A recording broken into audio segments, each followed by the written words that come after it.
Hello everyone, my name is Qinghua Lei. I'm a lecturer in engineering geology at the Department of Earth Sciences at ETH Zurich. Today it's a great pleasure for me to present our recent research on the topic of elastic wave transport in fractured rocks. The understanding of elastic wave transport in crustal rocks is highly relevant for many different engineering applications. For example, geophysical exploration uses seismic waves to image subsurface heterogeneities.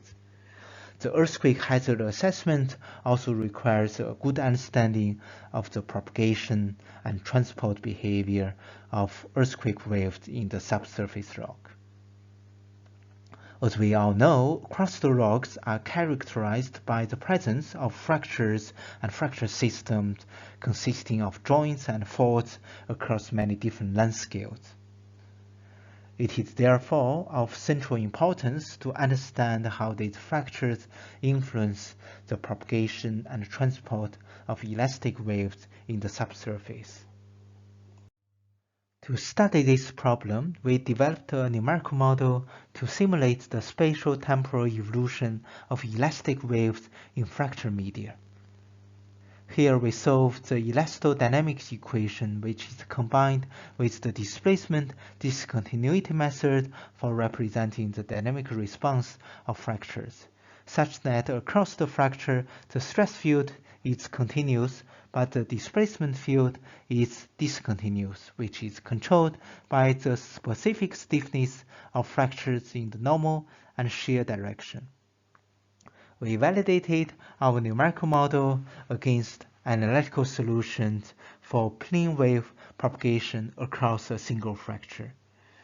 We measured the reflection and transmission coefficient as a function of the dimensionless angular frequency. This dimensionless angular frequency is determined based on the angular frequency of the wave, the seismic impedance of the intact rock, and also the specific stiffness of fractures. The inverse of this dimensionless angular frequency also gives the dimensionless fracture stiffness. As you can see from the right bottom figure, that our numerical simulation gives consistent results compared to the analytical solution. We have further validated our numerical model for the problem of wave scattering by a finite-sized fracture.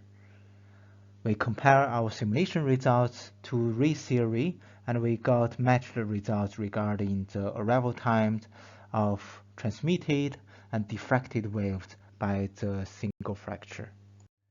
After we validate our numerical model, we further generate fracture networks based on the power law length distribution. Here, if this power law exponent, if it is small, the system is governed by the large-sized fractures. And then if this exponent is large, the system is mainly dominated by smaller-sized fractures. We also generate different density values of the fracture networks. And then for different fracture networks, we also compute the population parameters, which is a metric characterizing the connectivity state of fracture networks. So if this p-value is larger than the population threshold, then the system is connected. If it is below this threshold, then it is disconnected. We also explore different fracture stiffness values so that we can also analyze different scenarios of dimensionless angular frequency. This slide shows the model setup for our numerical simulation experiments. Here we put the fracture network in a unit cell which has the top and bottom boundary linked by a periodic condition.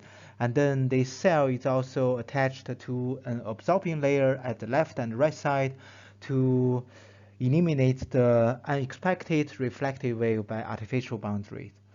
We place a source line at the left side of the fracture network to excite P waves into the system, and then we place a dense array of receivers across the fracture network. We also further quantify the wave attenuation based on the inverse quality factor. Here we show the simulation results of the wave field evolution for low-density fraction networks. Here for the dimensionless angular frequency omega equals to 0.1, we see that the wave field is dominated by the fast forward propagation of the wavefront, where the fractures has very little impact on the wave field evolution. This is also clearly visible on the seismograms plotted at the right side, where you can see the incident wave shape is well preserved. For omega equals to 1, we can see that the wavefront is slightly distorted and significant amount of coda waves are also generated at the back of the propagating wavefront. This produces some noises or the coda wave signals on the seismograms also. For omega equals to 10, we can see that the wavefront is essentially destroyed. And the wave field is mainly dominated by the diffusion of the coda waves. And this is also clearly seen on the seismograms where the coda wave signals dominate. For omega equals to 100, we can see that for the fracture system controlled by the smaller sized fractures, the wave field is still dominated by the diffusion of the coda waves, which lasts for a very long time to kind of transport across the domain. Where for the system controlled by the large-sized fracture which intersect with each other, this fracture tends to trap the wave inside the system, and only some very low frequency content of the wave can manage to get through the fracture network. And this kind of trapping or localization of the wave energy is caused by the backscattering and back reflection of these large-sized fractures. Here we further show the simulation results of the wave field evolution for high-density fraction network scenarios. For omega equals to 0.1, similarly, we see that the wave field is dominated by the fast propagation of the wavefront, where the fractures has minor or little impact on the wave field evolution. For omega equals to 1, the wavefront tends to be distorted and a significant amount of coda waves are generated in the system. For omega equals to 10, the wave field becomes more diffused, and then for the high-density fraction network, you can see some localization already appears.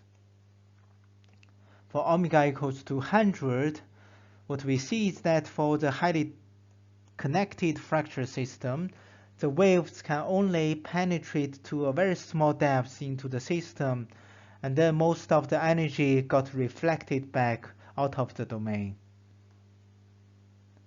Where for the system which is less connected, the wave field seems to be able to still slowly diffuse across the domain. And then compared to the low-density fracture network scenarios, the wave field in the high-density fracture networks seems to be more diffused, more scattered, and more localized. We further analyzed the scattering attenuation of the wave field in different fraction networks by computing the inverse quality factor as a function of the dimensionless angular frequency. It can be seen that for all these fraction networks, the inverse Q shows a two-branch power law relationship with the omega value. For small values of omega, the inverse Q is frequency dependent, characterized by a scaling exponent of around 1.5. But for the high omega values, the inverse Q tends to plateaus with the increase of omega, which indicates that the inverse omega is frequency independent for the high omega values.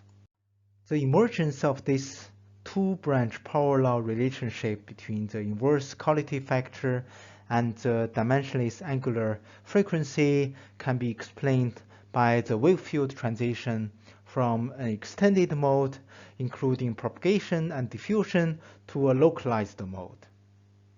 In our study, we managed to capture both the weak localization in poorly connected fracture systems and also the strong localization, which is also called the Anderson localization in well-connected fracture systems. This phenomenon of Anderson localization is named after the very famous physicist Philip Anderson, who is also the Nobel winner. He once developed this theory to explain the transition of metal to insulator. So basically, the electron waves, when it enter the disordered medium, if the disordered strength of the material is so strong, the waves basically will be trapped inside the medium so that it becomes insulator. And later, this Anderson localization phenomenon was also found to be applicable for all different types of waves, including light waves, as I show in the right side figure, and also for the microwaves, as well as the elastic waves. To further explore the Anderson localization phenomenon of elastic waves in fracture media, we further conducted some simulations on the situation where we have a point source located inside the fracture media, and then the system is characterized by different connectivity of the fracture networks. If we excite a single cycle circular wave into the system, we see that for the low connectivity system, the wave field exhibits a transition from propagation to diffusion with the decrease of the fracture stiffness. Where for the highly connected fracture system, we see there is a clear transition from the propagation to diffusion to anomalous diffusion and then to Anderson localization with the decrease of the fracture stiffness. We further explore the scenario where we have a sustained wave excitation from the central point source into the system. What we found is that for the low connectivity system, the wave field transitions from propagation to diffusion regime with the decrease of the stiffness. And then for the critically connected fracture system, it shows a clear transition from propagation to diffusion and to localization.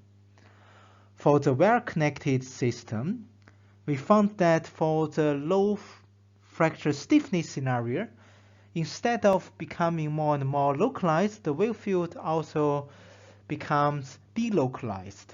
This delocalization is related to the emergence of interface wave, which can propagate along the interconnected fractures in the well-connected fracture system. This emergence of the evanescent interface waves can cause the leakage of the energy which was originally concentrated in the localized core. To conclude, in our study, we have explored the elastic wave transport in fracture media, and we found that the elastic wave fields in fracture media are strongly controlled by the dimensionless angular frequency and fracture network connectivity. The wave field shows a transition from propagation to diffusion and to localization and/or delocalization. We found that the scattering attenuation quantified by the inverse quality factor exhibits a two-branch power law scaling as a function of the dimensionless angular frequency.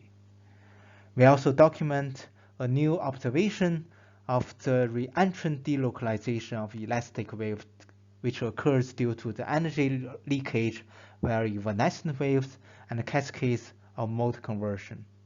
For more details of our study, you can read the 2 recent papers published on GJR Solid Earth and Europhysics Letter.